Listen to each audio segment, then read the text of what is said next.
మహాగణుడవు మహోన్నతుడవు సర్వోన్నతుడైన మా ప్రియ పరలోకపు తండ్రి, మీ ఘనమైన శ్రేష్టమైన నామాన్ని బట్టి వేలాది వందనాలు చెల్లిస్తూ ఉన్నాం. ప్రతిదినం మీ రీతిగా మీ పాదాల చెంత చేరి శ్రేష్టమైన మాటలు ధ్యానించడానికి మీరు ఇస్తున్న మహాకృపను బట్టి వందనాలు చెల్లిస్తున్నాం. అయ్యా, మీ కృపలో మమ్మల్ని బలపరచండి. డిఎస్సి ఎగ్జామ్ రాస్తున్నారు బిడ్డలు, చక్కని జ్ఞానము కాపుదల భద్రత ఇవ్వండి. ప్రయాణాలన్నింటిలో మీ దీవెన మీ కాపుదల కృపనిచ్చి నడిపించండి. దేవ, మీ కృపలో బిడ్డలందరినీ దర్శించమని, దూర ప్రాంతాల ఉద్యోగాలు చేస్తున్న బిడ్డలు మీ కాపుదల ఇవ్వండి. ఆశీర్వాదము ఆరోగ్యం ఇచ్చి నడిపించండి. అట్లాగే విదేశాల్లో ఉన్న బిడ్డలందరినీ ఆశీర్వదించండి. డ్యూటీల విషయంలో మీ కాపుదల మీ దీవెన మీ సమాధానం ఇచ్చి నడిపించండి. అలాగే హాస్టల్లోనే చదువుతున్న బిడ్డలు మీ కృపనివ్వండి. అట్లాగే ప్రభు అనారోగ్యంగా ఉన్న బిడ్డలకు ఆరోగ్యం దయచేసి నడిపించమని, మీ దీవెన మీ సమాధానం ఇచ్చి నడిపించండి. వివిధ సంఘాల్లో ఉన్న సకల పరిశుద్ధులకు మీ కాపుదల భద్రత ఇచ్చి నడిపించమని యేసయ్య పరిశుద్ధ నామములు అడిగి వేడి ప్రార్థిస్తున్నాము తండ్రి, ఆమేన్. అందరికీ వందనాలండి. పిల్లలు, నిన్నటి దినములో మనం కీర్తన గ్రంథం 21వ అధ్యాయాన్ని పూర్తి చేసుకున్నాం. ఈరోజు 22వ అధ్యాయాన్ని మనం ధ్యానం చేద్దామండి. ఈ కీర్తన మెస్సియా కీర్తనగా మనం చెప్పవచ్చు. దావీదు రాసిందే అయినా మెస్సియాలో నెరవేరబడబోయేటువంటి ప్రవచనాలు అవన్నీ కూడా ఇక్కడ ప్రవచనాలుగా మనం చూస్తూ ఉన్నాం. కల్వరిలో నెరవేరిన 33 ప్రవచనాలు ఈ 22 కీర్తనలు ఉన్నట్టుగా మనం చూస్తున్నాం. క్రీస్తు పుట్టుకకు 1000 సంవత్సరాలు ముందుగా ఈ కీర్తన రాయబడిన లేఖనాలు దేవుని ప్రేరేపణతో రాయబడ్డాయి అనడానికి ఈ కీర్తన ఒక మచ్చుతునక. దేవుడు మాత్రమే ఇంత ఖచ్చితంగా రాయించగలడు. 22వ కీర్తన మొదటి చరణం అండి. నా దేవా, నా దేవా, నీవు నన్నేల విడనాడితివి, నన్ను రక్షింపక నా ఆర్తధ్వని వినక నీవేళ దూరముగానున్నావు. కీర్తనకారుడు ఇక్కడ చక్కని విషయాన్ని తెలియజేస్తూ ఉన్నాడు. 16వ కీర్తన లాగానే ఇది కూడా అద్భుతమైనటువంటి గంభీరమైన ఒక కీర్తన. ఇందులో ఉన్నది భవిష్యత్ వాక్కులు, అంటే యేసుక్రీస్తు పడినటువంటి శిలువ బాధల గురించి మొదటి 21 వచనాలు ఉంటే, ఆయన సజీవంగా తిరిగి లేవడం గురించి 22 నుండి 31 వరకు మనం ఇలా 2 విభాగాలుగా విభజించుకోవచ్చండి. ఈ 22వ కీర్తనలో మొదటి 21 వచనాలు ఆయన శిలువ మీద పడినటువంటి బాధల గురించి, 22వ వచనం నుండి 32వ వచనం వరకు ఆయన సజీవంగా తిరిగి లేవడం గురించిన విషయాలు మనం ధ్యానం చేస్తూ ఉంటామండి. మత్తయి సువార్త 27వ అధ్యాయం 39వ వచనం, 43వ వచనం, 48వ వచనం, 46వ వచనం, యోహాను సువార్త 19వ అధ్యాయం 23-24 వచనాల్లో, హెబ్రీ పత్రిక 2వ అధ్యాయం 12లో ఈ కీర్తనలోని వచనాలను ఎత్తి మరలా అక్కడ రాసినట్టుగా ప్రస్తావించినట్టుగా మనం చూస్తూ ఉన్నాం. ఈ కీర్తనలోని 16వ వచనంలో క్రీస్తుని సిలువ వేసిన వర్ణన, 15వ వచనంలో ఆయనకు దాహం వేసిన సంగతి ఉన్నట్టుగా మనం చూస్తూ ఉన్నాం. ఈ విషయాన్ని యోహాను సువార్త 19:28లో మనం చూడొచ్చండి. యోహాను సువార్త 19:28. అటు తరువాత సమస్తమును అప్పటికి సమాప్తమైనదని యేసు ఎరిగి లేఖనము నెరవేరినట్లు నేను దప్పికొనుచున్నానెను. ఇలా ఇక్కడ మనం 15వ వచనంలో కీర్తనల్లో రాయబడినటువంటి విషయాన్ని యోహాను సువార్త 19:28లో నెరవేర్పుగా మనం చూస్తూ ఉన్నాం. యేసు ప్రభు సిలువకు వేలాడే సమయంలో ఈ కీర్తన అంతా ఆయన మదిలో కదలాడుతూ ఉండుండొచ్చు. దేవుని ఆత్మ మూలముగా దావీదు ఒక ప్రవక్తగా పలుకుతూ ఉన్నాడు. ఇందులో కనిపించేవి కొన్ని దావీదు జీవితంలో అతను ఎదుర్కొన్న కొన్ని విషమ పరీక్షలకు సరిపోతూ ఉన్నప్పటికీ మొత్తం మీద ఈ కీర్తనలో వర్ణించబడిన అనుభవం దావీదు జీవిత చరిత్రలో ఎక్కడా కూడా జరిగినట్టుగా మనకు కనపడదు. ఎందుకనంటే ఇది దావీదు ప్రవచించిన క్రీస్తుని గురించిన మెస్సియాను గురించిన మెస్సియా ప్రవచన వాక్కులు గనుక. ఇక్కడ చెయ్యి విడిచిపెట్టావు అనే విషయాన్ని మనం చూస్తూ ఉన్నాం. నా దేవా, నా దేవా, నన్నెందుకు చెయ్యి విడిచితు అని మొదటి చరణంలో మనం చూసాం కదండి. మత్తయి సువార్త 27:46 అండి. మత్తయి సువార్త 27:46, 27:46. ఇంచుమించు 3 గంటలప్పుడు యేసు ఏలీ ఏలీ లామా సబక్తాని అని బిగ్గరగా కేక వేశాను. ఆ మాటకు నా దేవా, నా దేవా, నన్నెందుకు చేయి విడిచితివని అర్థము.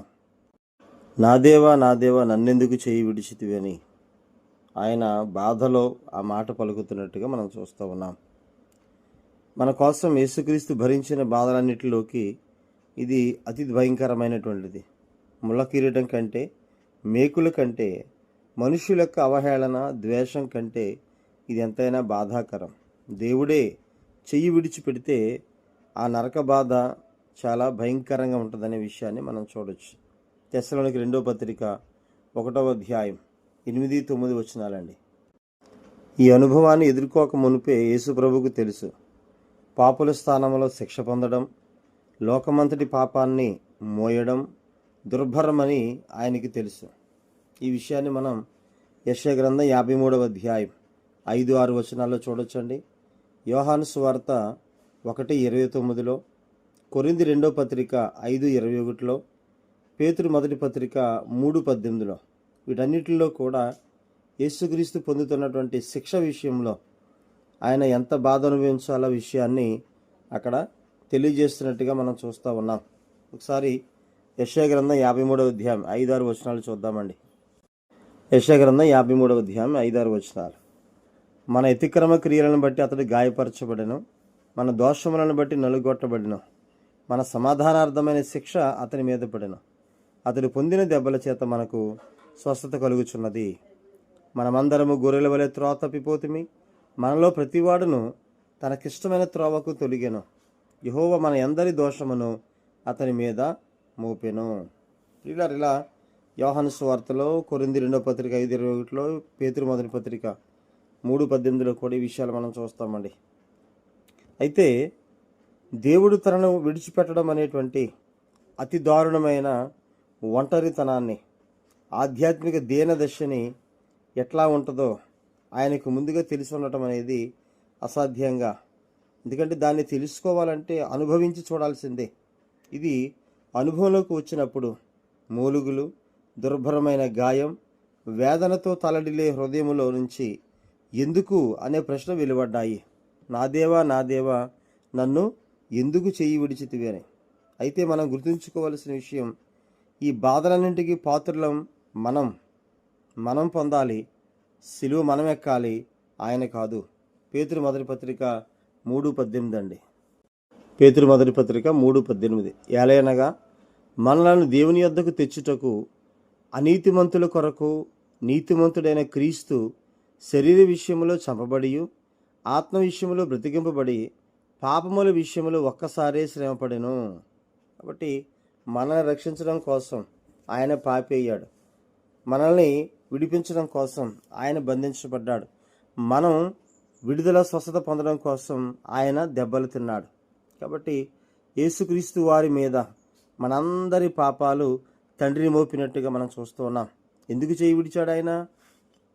ఎందుకు చేయి విడిచాడు అని అంటే, కొరింథీ 2వ పత్రిక 5వ అధ్యాయం చివరి వచనం అండి, 21వ వచనం. కొరింథీ 2వ పత్రిక 5:21. ఎందుకంటే మనం ఆయన యందు దేవుని నీతి యొగునట్లు పాపమెరుగని ఆయనను మన కోసము పాపముగా చేసెను.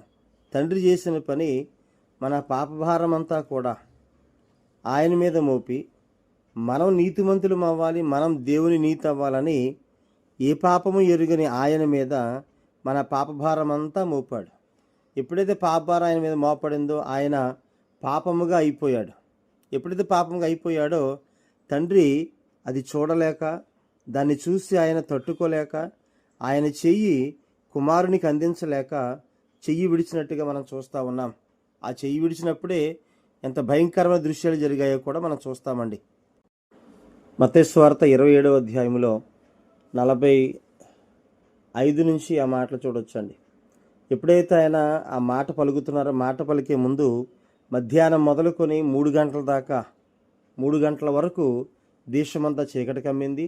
ఆయన ఆ ఏలి ఏలి లామా సబక్తాని అని, నా దేవా నన్నెందుకు చేయి విడిచితివని ఆ మాట చెప్పి ప్రాణం విడిచిన తర్వాత అక్కడ ఆయనకు చిరకం త్రాగనిచ్చారు, కానీ ఆయన మరలా బిగ్గరగా కేక వేసి ప్రాణం విడిచాడు.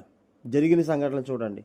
అప్పుడు దేవాలయపు తెర పైనుండి కిందికి రెండుగా చినిగెను, భూమి వణికెను, బండలు బద్దలాయను, సమాధులు తెరవబడెను, నిద్రించిన అనేక మంది పరిశుద్ధుల శరీరములు లేపబడెను. ప్రియులారా, ఈ రకమైనటువంటి సృష్టిలో ఒక భయంకరమైనటువంటి పరిణామం, మార్పు జరిగినట్టుగా మనం చూస్తూ ఉన్నాం. కాబట్టి తండ్రి చెయ్యి విడిచినప్పుడు కుమారుని విషయంలో ఆయన పాపమైపోయాడు గనక చెయ్యి విడిచాడు. కుమారుడు అది భరించలేక చెయ్యి విడడం చూడలేక, నా దేవా నా దేవా నన్నెందుకు చెయ్యి విడిచితివని తండ్రికి ప్రార్థన చేస్తున్నట్టుగా మనం చూస్తూ ఉన్నాం. కాబట్టి తండ్రి విషయంలో కుమారుడు దేవుని చిత్తాన్ని నెరవేర్చి మన కొరకు ఆయన పాపమైపోయాడు, మనం పరిశుద్ధులుగా జీవిద్దాం, నీతిమంతులుగా జీవించి నీతిమంతుడైనటువంటి యేసుక్రీస్తుని మనం కలిగి ఉందాం. దేవుడు తన మాటలు దీవించును గాక. ఆమేన్. అందరికీ వందనాలండి.